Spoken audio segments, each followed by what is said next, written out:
In this video we're going to take a look at the anatomy of our React single page application as generated by React Turbo Scaffolding. React Turbo Scaffolding adheres to the same structure as the basic template in ASP.NET Core 2X. We have a client app folder that contains our React components, and we have one folder for each model or table. And we have a Web API controller for each component. So here we have an actor movie controller, and that corresponds to the actor movie React component.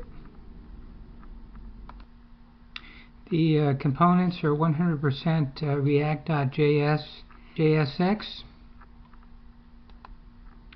and we use just 3 components to satisfy all CRUD operations. We have a create edit view for creates and updates, a details view for reads, and an index view that displays the list of data as well as handling the deletes. This creates an easier to maintain application compared to a 5-view approach. Additionally, each component has its own style sheet for easy styling. Routing and navigation are handled the same way as in the basic template. There's a routes.tsx file and a navmenu.tsx file. We have a code folder that has some utility functions for the application, and we maintain the same views as in the basic React template. We have a DB context file that instantiates all of the entity framework database sets, and we have our models in a file called models.cs.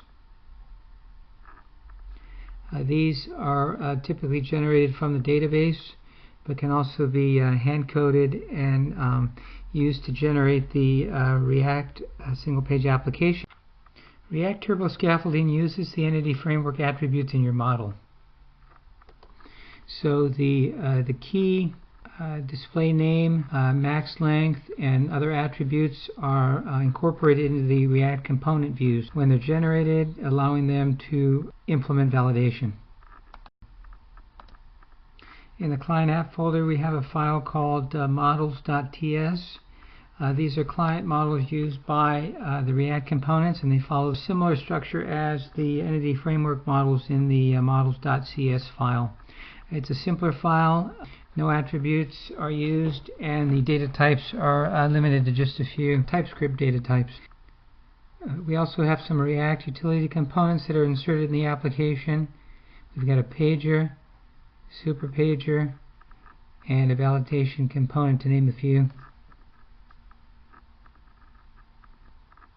In a nutshell, if you've used the basic React template in Visual Studio 2017, you will be quite comfortable with React Turbo Scaffolding. And you can stop manually creating your React single-page applications and start automating your development.